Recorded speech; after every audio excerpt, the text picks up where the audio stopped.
नमस्कार दोस्तों, हरे कृष्णा, राधे राधे। व्रत विधि उपाय में सभी लोगों का स्वागत करती हूँ और सभी को नवरात्रि की बहुत बहुत शुभकामनाएं। आज के वीडियो में हम जानने वाले हैं नवरात्रि के अष्टमी और नवमी तिथि जो सबसे ज़्यादा विशेष माना जाता है, ये कब पड़ रही है। नवमी हमें कब मनानी है, अष्टमी हमें कब मनानी है, कन्या पूजन हवन इत्यादि कब करना है और शुभ समय क्या रहेगा। अष्टमी तिथि का जो कन्या पूजन होगा उनका शुभ समय क्या होगा, नवमी तिथि का कन्या पूजन का शुभ समय क्या होगा, पारण हमें कब करना है, जो लोग उद्यापन करना चाहते हैं वो उद्यापन कब करें, शमी पूजा अपराजिता पूजा कब करनी है, दशहरा कब है, पूजा कैसे करनी है और साथ साथ में विसर्जन चौकी का हमें कब करनी है। तो काफ़ी सारा क्वेश्चन का आंसर इस वीडियो में आप लोगों को मिल जाएगा। वीडियो को पूरा सुन लीजिएगा ताकि आपको सारे कन्फ्यूज़न दूर हो जाए। तो देखिए, इस साल अष्टमी तिथि जो शुरू हो रहा है वो है 10 अक्टूबर 2024 दोपहर को 12:31 पर और समाप्त हो रही है 11 अक्टूबर दोपहर को 12:06 पर। सप्तमी युक्त अष्टमी से ज़्यादा अच्छा होता है जो उदया तिथि वाले अष्टमी होती है, और क्योंकि उदया तिथि में हमें आधा दिन की अष्टमी मिल रही है इसीलिए 11 अक्टूबर अष्टमी तिथि मनाया जाएगा और इसी दिन नवमी तिथि भी मनाया जाएगा। उदया तिथि के हिसाब से 11 अक्टूबर के दिन अष्टमी मनाया जाएगा और जो लोग अष्टमी के दिन कन्या पूजन करते हैं वो 11 अक्टूबर को कन्या पूजन करेंगे। दोपहर को 12:06 के बाद नवमी तिथि लग जाता है और नवमी तिथि भी इसी दिन मनाया जाएगा क्योंकि अगले दिन यानी कि 12 तारीख को दशमी लग जाता है। जो लोग कन्या पूजन करेंगे नवमी का वो भी 11 तारीख को ही करेंगे। यानी कि इस बार सिंपल भाषा में बोले तो समझ में इतना आता है कि 11 तारीख को अष्टमी भी है, नवमी भी है और दोनों का कन्या पूजन एक ही दिन में है। बस दोनों का टाइमिंग थोड़ा अलग अलग है। पहले अष्टमी तिथि के कन्या पूजन होता है, उसके बाद एक बीच में हमें राहु काल मिलेगा और फिर उसके बाद नवमी के कन्या पूजन शुरू होगा। अब ये टाइम जो है ये आप अच्छे से नोट कर लीजिए ताकि आपको ईजी हो जाए। अष्टमी की कन्या पूजन जो करेंगे वो 11 अक्टूबर सुबह 9 बजे से लेकर 10:30 बजे तक कन्या पूजन कर लेंगे और कम से कम कन्या पूजन का जो प्रोसेस है वो शुरू कर देंगे। राहु काल का समय रहेगा 11 अक्टूबर 2024 जो सुबह का 10:30 बजे से लेकर 12 बजे तक, मतलब लगभग 1.5 घंटे का समय हमें राहु काल मिल रहा है। इस समय आपको कोई भी नया काम, अच्छा काम, कन्या पूजन इत्यादि नहीं करनी चाहिए।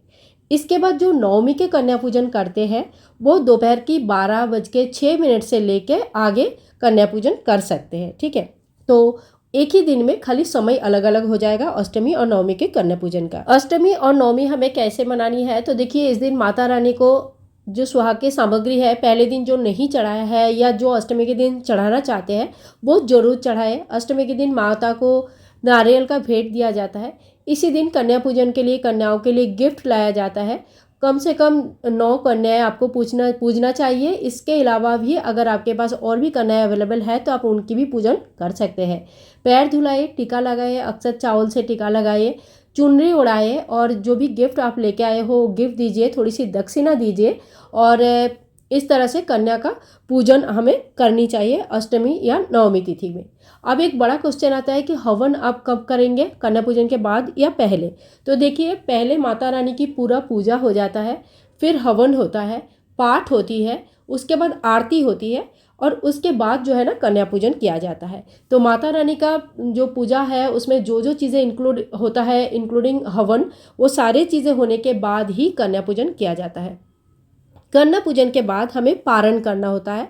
तो व्रत की पारण भी आपको बता देती हूँ। जैसे ही आपका अष्टमी या नवमी तिथि में शुभ मुहूर्त में आपने कन्या पूजन कर लिया, इसके बाद जो भी भोग प्रसाद आपने बनाया है, जो मेनली काला चना और सूजी या हलवा पूरी वगैरह बनता है, वही थोड़ा सा खाकर आप पारण कर सकते कि माता रानी मेरे 9 दिन का व्रत आज संपूर्ण होता है आपके आशीर्वाद से और आज मेरा पारण है तो आज मेरा व्रत संपूर्ण हुआ। इस तरह से आप छोटा सा एक संकल्प माता रानी के सामने करके पारण कर लीजिएगा।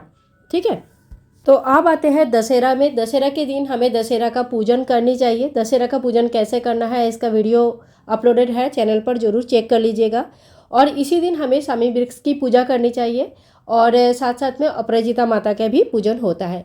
इन सभी वीडियोस का डिटेल्स आपको हमारे चैनल पर मिल जाएगा, तो आप वो सारी चीज़ें चेक कर सकते हैं। माता का चौकी का विसर्जन भी दशमी के दिन ही करना चाहिए और इस दिन शुभ समय देखकर आपको माता का चौकी का विसर्जन करनी चाहिए।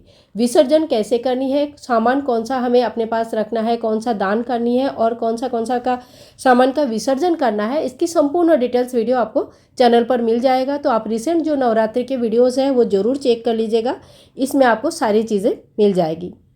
पारण हमें कब करनी है, तो मैंने आप लोगों को बताया जैसे ही आपका कन्या पूजन होता है उसके बाद ही आप पारण कर सकते हैं।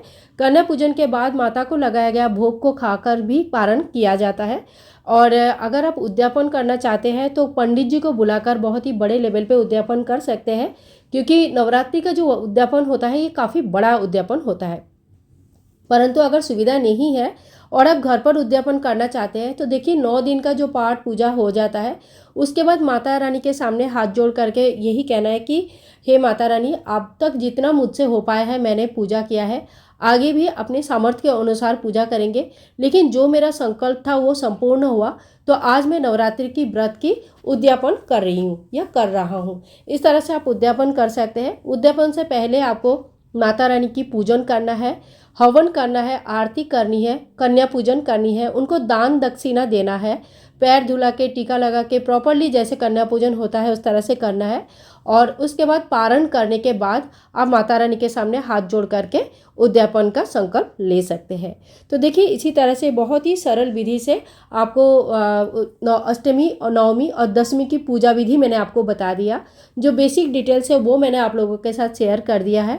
इसमें भी अगर आपको डिटेल्स वीडियो चाहिए तो आप चैनल पर ज़रूर एक बार चेक कीजिएगा, जिसमें मैंने पूरी तरह से बताया है कि चौकी कैसे हटाया जाता है, दशहरा का पूजन कैसे किया जाता है।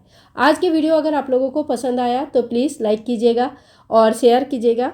चैनल पे पहली बार आए हैं तो चैनल के साथ जुड़ जाइए और मिलूंगी नेक्स्ट वीडियो में। तब तक के लिए हरे कृष्णा, राधे राधे, जय माता दी।